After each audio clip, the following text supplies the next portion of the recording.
नमस्कार मु ज्योतिष प्रशांत आज आपण को यही मो टारो कार्ड रीडिंग को स्वागत करुच्ची। चलतु देखा आज आप पार्टनर कौन फिलिंग्स रोचे मन में आप प्रति कौन चली सी आपण कौन आशा करुँच। चलो देखा ये टारो कार्ड रीडिंग माध्यम निश्चिंत भाव जदि आप चैनल को सब्सक्राइब करना करने भूलिए ना वीडियो को लाइक करने भूलिए ना। चलो देखा आमर ये टारो कार्ड रीडिंग माध्यम आप पार्टनर कौन सब फिलिंग्स हो प्रति।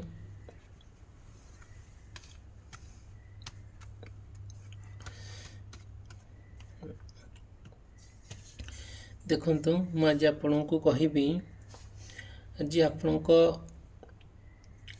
राशि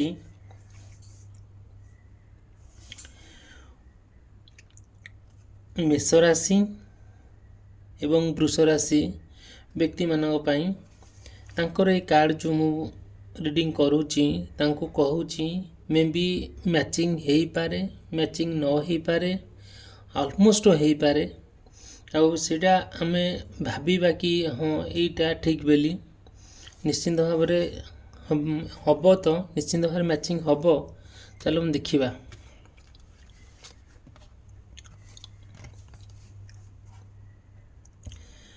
देखंतु मेष राशि एवं वृष राशि व्यक्ति मानक पई आज आपण पार्टनर और आपण भितर जो संपर्कटा निबिड़ संपर्क रही आसुअछि बहुत दिन है आपण भितर संपर्कटा अच्छी से ना जिते बड़े आपण सहित से माने रिलेशनशिपटा कंटिन्यू करूचंती आपणकर किछि जिनस भल लागिला नाही से ना किछिटा आपणकर मिस्टेक देखिले से मिस्टेकटा को सी बहुत रिग्रेट करिकी बहुत मन दुख करिकी आपण ठार दूरे गले जोटा कि आपण ता माने नुचे आपण खराब से खराब आपण भीतर संपर्क बहुत भल निबिड़ संपर्क किंतु कौन सी परिस्थिति को लेकिन कौन सी कथा को लेकिन आपण भीतर जो तिक्तता देखाला जो मिस्टेक हो गला से मिस्टेक नहीं कि भीतर जो राग अभिमान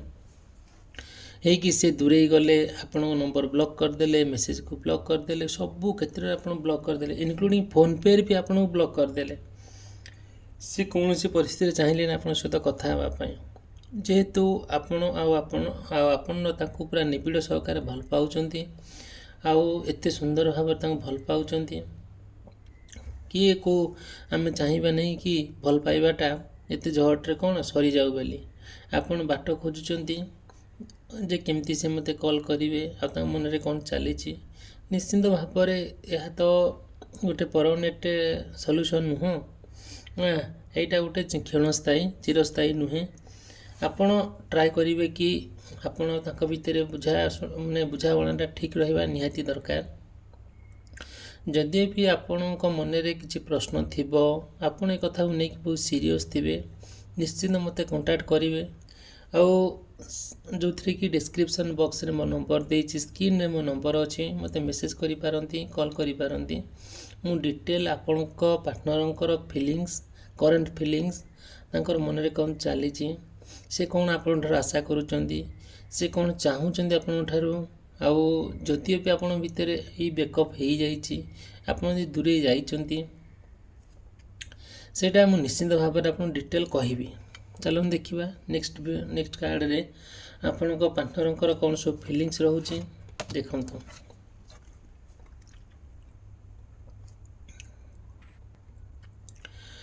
आमे भल रकम जानीचे एटा हमर अगस्ट मास चली श्रावण मास चली आम जानीचे श्रावण मासरे प्रभु ईश्वर प्रकट पूरा थांती पूरा एक्टिव थांती जोटी आपण डाक से निश्चिंत शुणती आम भगवान फास्ट आपणकर कहबी जदि आपणकर कि पार्टनरंकर मिथुन राशि किंबा कर्कट राशि होइथाए देन मु कहूची एटा मैच हेई पारे ऑलमोस्ट हुए आउ बहुत रेयर हुए ना क्वचित हुए ना बाकी ऑलमोस्ट हुए आपण रिलेट करेंगे ବୁଝିବାକୁ ଟ୍ରାଏ କରିବେ। ଦେଖନ୍ତୁ, ଏଇ କହୁଛି କ'ଣ ନା ମିଥୁନ ରାଶି ଆଉ କର୍କଟ ରାଶି ବ୍ୟକ୍ତିବିଶେଷମାନଙ୍କ ପାଇଁ ସେ ନା ଯେହେତୁ ଏଇନା କହିବାକୁ ଗଲେ ଏଇଟା ଅଗଷ୍ଟ ମାସ ଚାଲିଛି। ଦେଖନ୍ତୁ, ଆମର ଏ ଗାଡ଼ିଟି ଯେତେବେଳେ ଏଇ ଆମର ଶ୍ରାବଣ ମାସରେ ଆମକୁ ଭଗବାନ ନିଶ୍ଚିନ୍ତ ଭାବରେ ଈଶ୍ୱର ଆକ୍ଟିଭ୍ ଥାନ୍ତି। ମୁଁ ବେସିକାଲି କହିବି ମିଥୁନ ରାଶି, କର୍କଟ ରାଶି କିମ୍ବା ସିଂହ ରାଶି, କନ୍ୟା ରାଶି, ତୁଳା ରାଶି, ମୀନ ରାଶି, ଏଇ ବ୍ୟକ୍ତିବିଶେଷମାନଙ୍କର ରାଶି ଯେତେବେଳେ ମ୍ୟାଚ୍ ହେଉଛି, ମାନେ କେଉଁଠି ଆମର ଏଇ କାର୍ଡ଼ ମାଧ୍ୟମରେ ନିଶ୍ଚିନ୍ତ ଭାବରେ ସିଏ କିମ୍ବା ତାଙ୍କ ପାର୍ଟନରଙ୍କର ଭିତରେ ଯେତେବେଳେ ଗୋଟେ ବଣ୍ଡିଂଟା ଥାଏ, ଆପଣ ଚିନ୍ତା କରିବେ ଯଦିଓ ବି କୌଣସି ପରିସ୍ଥିତିକୁ ନେଇକି ଆପଣଙ୍କ ତାଙ୍କ ଭିତରେ କିଛିଟା କଟାକଟି ହେଇଛନ୍ତି, ମନାନ୍ତର ହେଇଛନ୍ତି, ଆଉ ଆପଣ ଭିତରେ ନିଶ୍ଚିନ୍ତ ଭାବରେ ସିଏ ଆପଣଙ୍କର ଦୂରେଇ ଯାଇଛନ୍ତି। ଆପଣ ବହୁତ କଥା ଚିନ୍ତା କରିଥିବେ କେମିତି ଈଶ୍ୱରଙ୍କ ପାଖକୁ ଯିବେ, ମାନେ ପାଣି ଭାର ନେଇକି ଯାଆନ୍ତୁ କିମ୍ବା କୌଣସି ବାଇକ୍ରେ ଯାଆନ୍ତୁ କି କ'ଣ ଗୋଟେ ମନରେ ଭାବିଥିବେ ଟ୍ରାଭେଲ୍ କରନ୍ତୁ କି ଯେମିତି ହେଲେ ଭଗବାନଙ୍କ ପାଖକୁ ଆପଣ ଯିବା ପାଇଁ ଗୋଟେ ଡିସାଇଡ଼୍ କରିଛନ୍ତି। ସେଇ ଡିସାଇଡ଼୍କୁ ନେଇକି ଯଦିଓ ବି ଆପଣ ଭିତରେ ସମୟର ଅଭାବ ହେଉଛି କିମ୍ବା ମନରେ କୌଣସି କୋଶ୍ଚିନ୍ ଆସୁଛି, ଏସବୁ ଜିନିଷକୁ ନେଇକି ବହୁତ କଥା ଆପଣ ଭିତରେ ଚାଲିଛି। ସେଇ ତିକ୍ତତାକୁ ନେଇକି ଯଦିଓ କିଛି ପ୍ରୋବ୍ଲେମ୍ ଆରାଇଜ୍ ହେଇଛି, ଇଟ୍ସ ଓକେ। ଆଉ ଏମିତି ମଣିଷ ଯେହେତୁ ଆମେମାନେ ସାମାଜିକ ଜଣେ ମଣିଷ, ଆମ ଭିତରେ ରାଗ ଅଛି, ଅଭିମାନ ଅଛି, ଅହଙ୍କାର ଅଛି, ଲଭ୍ ଅଛି, ସେକ୍ସ ଅଛି, ଏସବୁ ହୋଇଛି। ଯଦି କୌଣସି କଥାକୁ ନେଇକି ରାଗ ଅଭିମାନ ହେଇଛି, ଇଟ୍ସ ଓକେ। ଭଗବାନ ପ୍ରଭୁ ଈଶ୍ୱରଙ୍କର ନିଶ୍ଚିନ୍ତ କୃପା ରହିବ। ଆପଣଙ୍କର ପ୍ରେମ ନିଶ୍ଚିନ୍ତ ସଫଳ ହେବ, ନିଶ୍ଚିନ୍ତ ସାକାର ହେବ। ଯଦିଓ ବି ଆପଣଙ୍କ ପ୍ରେମରେ କୌଣସି ଭୁଲ ଆଉ ତ୍ରୁଟି ଦେଖାଦିଏ, ସେଇଟା ଆପଣ ଟ୍ରାଏ କରିବେ କି ଗୋଟେ ଆପଣଙ୍କ ତାଙ୍କ ଭିତରେ ଗୋଟେ ବୁଝାମଣା ହେବା ପାଇଁ, ଗୋଟେ କଥାବାର୍ତ୍ତା ହେବା ପାଇଁ ଆପଣ ଟ୍ରାଏ କରନ୍ତୁ ନା। ଯଦିଓ ବି ଆପଣଙ୍କ ଭିତରେ ଏମିତି ପୁରା ଦୀର୍ଘ ଦିନ ପର୍ଯ୍ୟନ୍ତ, ଦୀର୍ଘ ସମୟ ପର୍ଯ୍ୟନ୍ତ କଳି ଝଗଡ଼ା ଲାଗୁଛନ୍ତି କିମ୍ବା ମନାନ୍ତର ହେଉଛନ୍ତି, କିଛି କଥା କଟାକଟି ହେଉଛନ୍ତି, ସେଇଟାକୁ ଆପଣ ଟ୍ରାଏ କରନ୍ତୁ କିନ୍ତୁ ପରସ୍ପର ଭିତରେ ଗୋଟେ ବୁଝିବା ପାଇଁ। ବୁଝିକି ଭଗବାନଙ୍କୁ ଡାକନ୍ତୁ, ପ୍ରଭୁ ଈଶ୍ୱର ନିଶ୍ଚିନ୍ତ ଆପଣଙ୍କ କଥା ଶୁଣିବେ। ଆଜିଟା ଗୋଟେ ବହୁତ ଭଲ ଦିନ। ଆମେ ଜାଣିଛେ ଏଇସବୁ ଜିନିଷ ଆମ ଆଷ୍ଟ୍ରୋଲୋଜି କ୍ଷେତ୍ରରେ ଆଜି ଦିନଟି ବହୁତ ପବିତ୍ର ଦିନ, ଭଲ ଦିନ। ଆପଣ ଯାହା ବି ଗୋଟେ ପ୍ରମିସ୍ କରିବେ ଆପଣ ପାର୍ଟନରକୁ ନେଇକି, ନିଶ୍ଚିନ୍ତ ସେଇଟା ସଫଳ ହେବ, ନିଶ୍ଚିନ୍ତ ଆପଣ ଲାଭଦାୟକ ହେବ। ଚାଲନ୍ତୁ ଦେଖିବା ନେକ୍ସଟ କାର୍ଡ଼ରେ ଆମକୁ ଈଶ୍ୱର କ'ଣ ସବୁ ମେସେଜ ଦେଉଛନ୍ତି। ଦେଖନ୍ତୁ, ଏତେ ସୁନ୍ଦର ମେସେଜ ଆମକୁ ଈଶ୍ୱର ଦେଉଛନ୍ତି। ଦେଖନ୍ତୁ, ଯଦିଓ ଆପଣଙ୍କର କିମ୍ବା ଆପଣଙ୍କ ପାର୍ଟନରଙ୍କର ମକର ରାଶି କିମ୍ବା କୁମ୍ଭ ରାଶି କିମ୍ବା ମୀନ ରାଶି ଏବଂ ତୁଳା ରାଶି, ବିଛା ରାଶି, ଧନୁ ରାଶି ହୋଇଥାଏ, ତା ନିଶ୍ଚିନ୍ତ ଦେଖିବେ ଆପଣଙ୍କର ଦିନଟି ଆଜି ବହୁତ ଭଲରେ ବିତିବ। ଆଉ ଅନ୍ୟ ଯେଉଁ ରାଶି ରହିଲେ ସେ ନିଶ୍ଚିନ୍ତ ମୁଁ ନେକ୍ସଟ କାର୍ଡ଼ରେ କହିବି ତାଙ୍କ ଦିନଟି କେମିତି କଟିବ। ଦେଖନ୍ତୁ, ଯଦିଓ ଆପଣ ଆଉ ଆପଣଙ୍କ ପାର୍ଟନରକୁ ନେଇକି କୌଣସି କଥାକୁ କି କୌଣସି ପରିସ୍ଥିତିକୁ ନେଇକି ଯଦିଓ ମନରେ ତାଙ୍କର ଅନେକ ଭାବନା ଆସୁଛି, ଆଉ ସିଏ ଆପଣଙ୍କୁ ବହୁତ ଭଲ ପାଉଛନ୍ତି, ଆଉ ଆପଣଙ୍କୁ ବହୁତ ପ୍ରୋଟେକ୍ଟ ବି କରୁଛନ୍ତି, ବହୁତ ସମ୍ମାନ ବି କରୁଛନ୍ତି, ଆଉ ଆପଣଙ୍କୁ ନା ସେ ବହୁତ ଭଲ ମଧ୍ୟ ପାଆନ୍ତି, ଆଉ ସିଏ ନା ଆପଣ ତାଙ୍କର ଜୀବନର ଗୋଟେ କେନ୍ଦ୍ରବିନ୍ଦୁ କହିଲେ ଅତ୍ୟୁକ୍ତି ହେବ ନାହିଁ। ସେ ପ୍ରତ୍ୟେକ ଦିନ ପ୍ରତ୍ୟେକ ମୁହୂର୍ତ୍ତରେ ଆପଣଙ୍କୁ ସିଏ ସବୁ ତାଙ୍କର ପ୍ରତ୍ୟେକ ଜିନିଷ ଆପଣଙ୍କୁ ସେ ସେୟାର କରିବାକୁ ଚାହୁଁଛନ୍ତି, ପ୍ରତ୍ୟେକ ମୁମେଣ୍ଟ ସେ ଆପଣଙ୍କ ସହିତ ଏନ୍ଜୟ କରିବାକୁ ଚାହୁଁଛନ୍ତି। ବଟ୍ କ'ଣ କରିବା, ଏମିତି ପରିସ୍ଥିତି ଆସୁଛି ଯେଉଁଟାକି ସେ ଆପଣଙ୍କ ସହିତ ମିଶି ପାରୁନାହାନ୍ତି। ମନରେ ଥିବ କିନ୍ତୁ କାର୍ଯ୍ୟକ୍ଷେତ୍ରରେ ହେଇପାରୁନାହିଁ। ତା ମନରେ ଯେଉଁ ପ୍ରଶ୍ନ, ଯେଉଁ ଆକାଂକ୍ଷା ଯେଉଁ ଆସୁଛି, ସେଇ ଜିନିଷଟାକୁ ନେଇକି ସେ ବହୁତ କଥା ଭାବୁଛନ୍ତି। ତାଙ୍କ ମନରେ ଯେଉଁ ଦୁଃଖ ଆସୁଛି କି ସୁଖ ଆସୁଛି, ସେ ନିଶ୍ଚିନ୍ତ ଭାବରେ ଆପଣଙ୍କ ସହିତ ସେ ସେୟାର କରୁଛନ୍ତି। ଆଉ ସେଇ ଯେଉଁ ଜିନିଷଟାକୁ ନେଇକି ସେତେ କଥା ଆପଣଙ୍କୁ ନେଇକି ଭାବୁଛନ୍ତି, ସେ ନା ଟ୍ରାଏ କରୁଛନ୍ତି କି ଆପଣଙ୍କ ସହିତ ବହୁତ ସମୟ ବିତେଇବା ପାଇଁ, କଥା ହେବା ପାଇଁ। ଆଉ ତାଙ୍କର ଯେଉଁ ମନର ଫିଲିଙ୍ଗସ୍, ଯେଉଁ ଭଲ ପାଇବା, ଯେଉଁ ନିବିଡ଼ତା ଭଲ ପାଇବା, ସେ ଭଲ ପାଇବାଟା ନିଶ୍ଚିନ୍ତ ଭାବରେ ଆପଣଙ୍କୁ ବହୁତ ସପୋର୍ଟ କରୁଛି, ବହୁତ ପ୍ରୋଟେକ୍ଟ କରୁଛି, ଯେଉଁଟାକି ଆପଣଙ୍କ ମଧ୍ୟରେ ଯେଉଁ ଏନର୍ଜିଟା ଆପଣଙ୍କ ଭିତରେ ଆସୁଛି ତାଙ୍କ ଆଡ଼ୁ, ଆପଣ ବହୁତ ଆକ୍ଟିଭ ରହିଯାଉଛନ୍ତି। ଆପଣଙ୍କୁ ଗୋଟେ କଷ୍ଟ କାମଟା ବି ସହଜ ହେଇଯାଉଛି। କାହିଁକିନା ଯେତେବେଳେ ଆପଣ ପାର୍ଟନରଙ୍କୁ ନେଇକି ବହୁତ କଥା ଭାବୁଛନ୍ତି, ବହୁତ କଥା ସ୍ୱପ୍ନ ଦେଖୁଛନ୍ତି, ଏଇଟା କେମିତି ଆପଣଙ୍କର ସ୍ୱପ୍ନ କେମିତି ସାକାର ହେବାକୁ ଯାଉଛି। ଯଦି ବି ଆପଣ ସ୍ୱପ୍ନଟା ସାକାର ନ ହେବା ପାଇଁ ଟିକେ ଡିଫିକଲ୍ଟ ହେଇଯାଉଛି, ସେଇଟା ଆପଣ ଡାଉନ୍ ହେଇଯାଉଛନ୍ତି। ଆପଣ ବହୁତ କଥା ନେଇକି ଭାବୁଛନ୍ତି, କାହାକୁ? ଆପଣ ପାର୍ଟନରକୁ ନେଇକି। ଧୀରେ ଧୀରେ ଦେଖିବେ ଏଇ ଯେଉଁ ସମସ୍ୟା, ଏଇ ମନରେ ଯେଉଁ ଦ୍ୱନ୍ଦ୍ୱ, ଯେଉଁ ଏଇସବୁ ଜିନିଷ ଆସୁଛି, ନେଗେଟିଭ୍ ଥଟ୍, ଧୀରେ ଧୀରେ ନିଶ୍ଚିନ୍ତ ଭାବରେ ଦୂରେଇ ଯିବ। ଯଦି ଆପଣ ଚାହିଁବେ ଏଇ ଚ୍ୟାନେଲକୁ ସବସ୍କ୍ରାଇବ୍ କରିବା ପାଇଁ ଭୁଲିବେ ନାହିଁ, ଆଉ ଭିଡ଼ିଓକୁ ଲାଇକ୍ କରିବା ଭୁଲିବେ ନାହିଁ। ଆପଣ ଦେଖନ୍ତୁ ଏସବୁ ଷ୍ଟୋନ୍, ଆପଣ ବି ଆପଣଙ୍କୁ ବ୍ରେସଲେଟ୍ ମାଧ୍ୟମରେ ଏଇ ଯେଉଁ ଷ୍ଟୋନ୍ ଆପଣ ବ୍ୟବହାର କରିପାରନ୍ତି, ଯେଉଁଟାକି ଆପଣଙ୍କ ପାର୍ଟନର ଆଉ ଆପଣଙ୍କ ଭିତରେ ଆଉ ଏତେ କ'ଣ, ଯେଉଁଟାକି ନଜର ନ ଲାଗେ। ଆମେ ଜାଣିଛେ ଯେତେବେଳେ ଆପଣଙ୍କର ତ ନିବିଡ଼ ଭଲ ପାଇବା ଥାଏ ନା, ବହୁତ ଲୋକ ଆପଣଙ୍କୁ ନଜର କରିଦିଅନ୍ତି। ମଣିଷର କଥାରେ ଅଛି, ଥରେ ମଣିଷର ନଜର ଲାଗିଲେ ମଣିଷ କେବେ ବି ଉନ୍ନତି କରିପାରେ ନାହିଁ। ଆଉ ଯେତେବେଳେ ଆପଣଙ୍କର ଗୋଟେ ଭଲ ବନ୍ଧୁତା ଆଉ ଭଲ ପାର୍ଟନରଟିଏ ପାଉଛନ୍ତି ଆପଣଙ୍କ ସରାଉଣ୍ଡିଂରେ, ଆଉ ଦେଖିବେ କିଛି ଲୋକ ଅଛନ୍ତି ଆପଣଙ୍କ ପ୍ରତି ଗୋଟେ ହିଂସା କରିବେ, ରାଗ କରିବେ। କାହିଁକିନା ସେ ସହି ପାରୁନାହାନ୍ତି ଆପଣଙ୍କୁ ଦେଖିଲା ବେଳକୁ ତାଙ୍କୁ ଗୋଟେ କେମିତିଆ ଲାଗୁଛି। ସପୋଜ୍ ଆପଣଙ୍କ ପାର୍ଟନର ବହୁତ ଭଲ, ବହୁତ ସପୋର୍ଟିଭ୍, ଆପଣଙ୍କୁ ବହୁତ ଭଲ ପାଉଛି, ପ୍ରତ୍ୟେକ ଦିନ ପ୍ରତ୍ୟେକ ମୁହୂର୍ତ୍ତ ଆପଣଙ୍କ କଥା ସେ ବୁଝୁଛି, କିନ୍ତୁ ଆପଣ ସରାଉଣ୍ଡିଂରେ ଦେଖିବେ କିଛି ଲୋକ ଥିବେ, ସେ ନା ଆପଣଙ୍କୁ କହିବେ, ବହୁତ ଖରାପ ନଜରରେ ଦେଖିବେ, ବହୁତ ଖରାପ କଥା ଦେଖେଇ ଶିଖେଇ କହିବେ, କ୍ରିଟିସାଇଜ୍ କରିବେ। ସେଇ ଜିନିଷ ପାଇଁ ଏଇ ଯେଉଁ ଜିନିଷ ସବୁ ବ୍ରେସଲେଟ୍ ଅଛି, ଦେଖନ୍ତୁ ଏଇସବୁ ଆପଣ ନେଇକି ପିନ୍ଧିପାରନ୍ତି, କିଛି ପ୍ରୋବ୍ଲେମ୍ ନାହିଁ, ବହୁତ ଭଲ ଆପଣଙ୍କ ଭିତରେ ଏ ଜିନିଷ ହେବ। ଦେଖନ୍ତୁ ଗୋଟେ କଥା,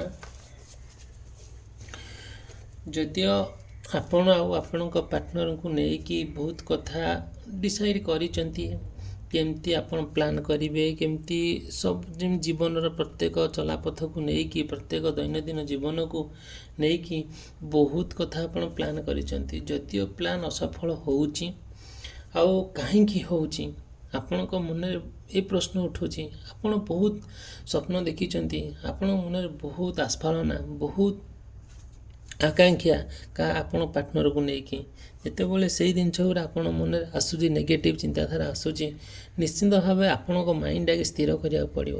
ମାଇଣ୍ଡ ସ୍ଥିର କରିବାକୁ କେମିତି କ'ଣ କହିବି, ନିଶ୍ଚିନ୍ତ ଭାବରେ ମୋତେ କଣ୍ଟାକ୍ଟ କରନ୍ତୁ, ତାର ସଲ୍ୟୁସନ୍ ମୁଁ ଆପଣଙ୍କୁ ବତେଇବି। ଫାଷ୍ଟ ନିଜ ସ୍ଥିର ରହିବେ, ତାପରେ ଦେଖାଯିବ ନେକ୍ସଟ କ'ଣ ହେଇପାରିବ। ତାର ନିଶ୍ଚିନ୍ତ ଭାବରେ ରିମେଡ଼ିସ୍ ମୁଁ ଆପଣଙ୍କୁ କହିବି। ନିଶ୍ଚିନ୍ତ ଭାବରେ ଭିଡ଼ିଓକୁ ଲାଇକ୍ କରିବା ପାଇଁ, ଚ୍ୟାନେଲକୁ ସବସ୍କ୍ରାଇବ୍ କରିବା ପାଇଁ ଭୁଲିବେ ନାହିଁ। ଚାଲନ୍ତୁ ଦେଖିବା ନେକ୍ସଟ କାର୍ଡ଼ରେ ଆମ ଈଶ୍ୱର କ'ଣ ସବୁ ମେସେଜ ଦେଉଛନ୍ତି।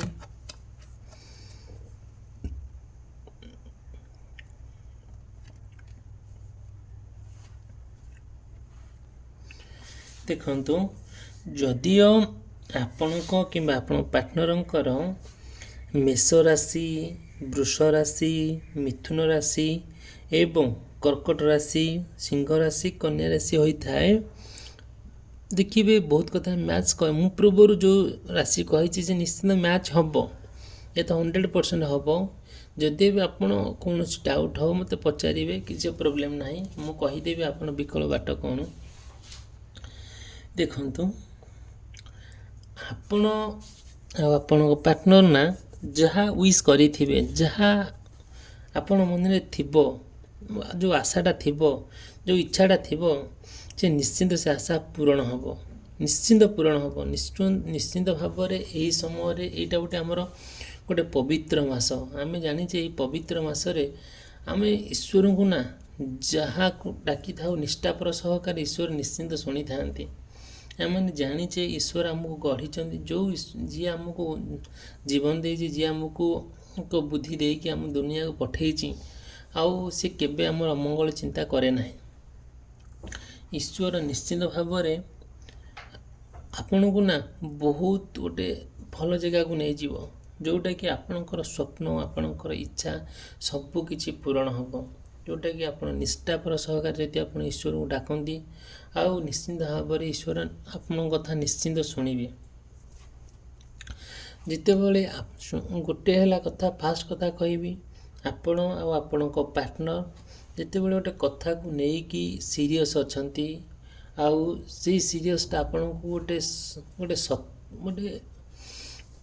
ଗୋଟେ ସତର ପାହାଚ ଆପଣଙ୍କୁ ଉଠିବାକୁ ପଡ଼ୁଛି, ସେଇ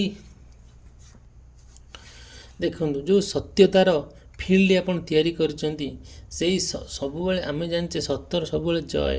ଯେତେବେଳେ ଆପଣଙ୍କ ପାର୍ଟନର ପ୍ରତି ଆପଣ ଗୋଟେ ନିବିଡ଼ ଭଲ ପାଇବା, ଗୋଟେ ଅନକଣ୍ଡିସନାଲ୍ ଲଭ୍, ଆଉ ଗୋଟେ ଅନକଣ୍ଡିସନାଲ୍ କେୟାର, ଅନକଣ୍ଡିସନାଲ୍ ଲଭ୍, ଏଇ ଜିନିଷ ଅଛି ଆପଣଙ୍କ ଭିତରେ, ଗୋଟେ ସତ୍ୟତା ଅଛି, ଗୋଟେ ବିଶ୍ୱାସ ଅଛି, ନା ସେଇ ବିଶ୍ୱାସକୁ ଆପଣଙ୍କର କେହି ଭାଙ୍ଗି ପାରିବେ ନା। ସତ୍ୟତା ଠାରୁ ଆଉ ବଡ଼ ଜିନିଷ ଦୁନିଆରେ ଅଛି କ'ଣ? ସେଇ ସତ୍ୟକୁ ନେଇକି, ସେଇ ପବିତ୍ର ପ୍ରେମକୁ ନେଇକି ଆପଣ ବହୁତ ସ୍ୱପ୍ନ ହିଁ ଦେଖୁଛନ୍ତି, ବହୁତ ଆଶା ବି ରଖୁଛନ୍ତି। ସେଇ ଆଶା, ସେଇ ଇଚ୍ଛା ସବୁ କିଛି ପରିପୂରଣ ହେବ, ସବୁ କିଛି ଫୁଲଫିଲ୍ ହେବ। ଏଇଟା ମୁଁ କହୁନି, ଏଇଟା ଏଇ କାର୍ଡ଼ ମାଧ୍ୟମରେ ଭଗବାନ ଈଶ୍ୱର ତାଙ୍କର ଏ କାର୍ଡ଼ ମାଧ୍ୟମରେ ଆପଣଙ୍କୁ ଯାହା ଜଣାଉଛନ୍ତି, ମୁଁ ସେ ଆପଣଙ୍କୁ କହୁଛି। ଦେଖନ୍ତୁ, ଆପଣ ଟ୍ରାଏ କରୁଛନ୍ତି ଯଦିଓ ଆପଣଙ୍କ ପାର୍ଟନରଙ୍କର ସବୁ ଇଚ୍ଛା ପୂରଣ କରିବା ପାଇଁ, ବଟ୍ ଆପଣ ପାର୍ଟନର ସେଇ ଇଚ୍ଛା ସବୁ ଯେତେବେଳେ ପୂରଣ କରିବାକୁ ଯାଉଛନ୍ତି, ସିଏ ଆପଣଙ୍କଠାରୁ କିଛି ଫାଇଦା ଉଠାଉଛନ୍ତି, କିନ୍ତୁ ସିଏ କ'ଣ କରୁଛନ୍ତି, ଧୀରେ ଦିନ ତାଙ୍କର ଇଣ୍ଟରେଷ୍ଟ ଆପଣଙ୍କ ପ୍ରତି କମି ଯାଉଛି। ଆପଣ ଫିଲ୍ କରୁଛନ୍ତି, ଆପଣ ଅନୁଭବ କରୁଛନ୍ତି, ବଟ୍ ସେ ତାଙ୍କର ଇଣ୍ଟରେଷ୍ଟ ଆଉ ଫିଲିଙ୍ଗସଟା କାହିଁ କମି ଯାଉଛି। ଯେତେବେଳେ ସିଏ ଆପଣଙ୍କୁ ବହୁତ ନିବିଡ଼ ସହକାରେ ଭଲ ପାଉଛନ୍ତି, ସବୁ ଇଚ୍ଛା ଆପଣଙ୍କର ସତ ହେବାକୁ ଯାଉଛି, ସେଇଠି ଗୋଟେ ଟର୍ଣ୍ଣିଂ ପଏଣ୍ଟ ଆପଣଙ୍କ ଲାଇଫରେ ଆସିଯାଉଛି। ଯେଉଁ ଲାଇଫ୍ ଟର୍ଣ୍ଣିଂ ପଏଣ୍ଟରେ ସିଏ ନା କ'ଣ କରୁଛନ୍ତି, ଆପଣଙ୍କୁ ଗୋଟେ ଅପସନ୍ ବନେଇ ଦେଉଛନ୍ତି, ଯେଉଁଟାକି ଆପଣଙ୍କଠାରୁ ସିଏ ଦୂରେଇ ଯାଉଛନ୍ତି, ଆଉ କାହା ପ୍ରତି ଗୋଟେ ଆଟ୍ରାକ୍ସନ୍ ଦେଉଛନ୍ତି, ଆଉ କାହା ପ୍ରତି ଗୋଟେ ଆଟେନସନ୍ ଦେଉଛନ୍ତି, ଆଉ କାହା କଥା ସେ ଭାବୁଛନ୍ତି। ସବୁ କିଛି କେଇଟା ମୁହୂର୍ତ୍ତରେ ସବୁ କିଛି ପରିବର୍ତ୍ତନ ହେଇଯାଉଛି। ସେଇ ପରିବର୍ତ୍ତନଟା ଆପଣଙ୍କୁ ଆଣିକି ପୁରା ଦୁଃଖ ଆଣି ଦେଉଛି, ପୁରା ବି ଆପଣଙ୍କ ମନରେ ପୁରା ବର୍ବରତା ଆଣି ଦେଉଛି, ଯେଉଁଟାକି ଆପଣ ଟ୍ରାଏ କରୁଛନ୍ତି ସବୁ କିଛି ଭୁଲିଯିବା ପାଇଁ, ଆପଣଙ୍କ ପାର୍ଟନରକୁ ନିଜର କରିବା ପାଇଁ। ବଟ୍ ଆପଣ ପାର୍ଟନର ନା ଯେତିକି ଆଗଭର ହେଉଛନ୍ତି, ସେତିକି ତା 10 ଗୁଣ ପଛଭରା ହେଉଛନ୍ତି। ଆପଣ ନିଶ୍ଚିନ୍ତ ଭାବରେ ଏଇ କଥାଟି ହୃଦୟଙ୍ଗମ କରିବେ। ଦେଖିବେ, ଯଦିଓ ବି କିଛି ପ୍ରୋବ୍ଲେମ୍ ହୁଏ କୌଣସି କଥାକୁ ନେଇକି, ଆପଣ ନିଶ୍ଚିନ୍ତ ମୋତେ କଣ୍ଟାକ୍ଟ କରିବେ। ମୁଁ ନିଶ୍ଚିନ୍ତ ଆପଣଙ୍କୁ ଆର ରିମେଡ଼ିଜ୍ ସବୁ କହିବି, ଆପଣ ବିକଳ ବାଟ କହିବି, ସେ କାହିଁକି ଆପଣଙ୍କଠାରୁ ଦୂରେଇ ଯାଉଛନ୍ତି, କାହିଁକି ଆପଣଙ୍କ ଯେଉଁ ଭଲ ପାଇବାଟା ସତ ହେବାକୁ ଗଲାବେଳକୁ ସେଟା କିଛି ବ୍ରେକ୍ ହେଇଯାଉଛି, କି ଅଟକେଇ ଦେଉଛି, କିଏ ଗୋଟେ ଯେମିତି ଆପଣଙ୍କୁ ଲାଗୁଛି କିଏ ମାୟାଣୀ, କିଏ ଗୋଟେ ମାୟା ଆସିକି ତାଙ୍କ ପାଖରେ ପହଞ୍ଚି ଯାଉଛି, ଯେଉଁଟାକି ନେଇକି ଆପଣ ବହୁତ ମନ ଦୁଃଖ, ବହୁତ ଫ୍ରଷ୍ଟ୍ରେସନ୍, ଆପଣ ଖାଇଲା ବେଳେ ଭାବୁଛନ୍ତି ସେଇ କଥା, ଶୋଇଲା ବେଳେ ଭାବୁଛନ୍ତି ସେଇ କଥା, ଆପଣଙ୍କ ଦେହ ଅସୁସ୍ଥ ହେଇଯାଉଛି। ଏଇସବୁ ଜିନିଷ ବହୁତ ଆପଣଙ୍କର ଜୀବନରେ ବହୁତ ହାମ୍ପର ହେଉଛି। It's okay. ଆଉ ଆଜି ଭିଡ଼ିଓଟି ମୁଁ ଏଇଠି ରଖିଲି। ନିଶ୍ଚିନ୍ତ ଭାବରେ ଆପଣ ଏ ଭିଡ଼ିଓକୁ ଲାଇକ୍ କରିବା ପାଇଁ, ଚ୍ୟାନେଲ୍ ସବସ୍କ୍ରାଇବ୍ କରିବା ପାଇଁ ଭୁଲିବେ ନାହିଁ। ରହିଲି, ଧନ୍ୟବାଦ।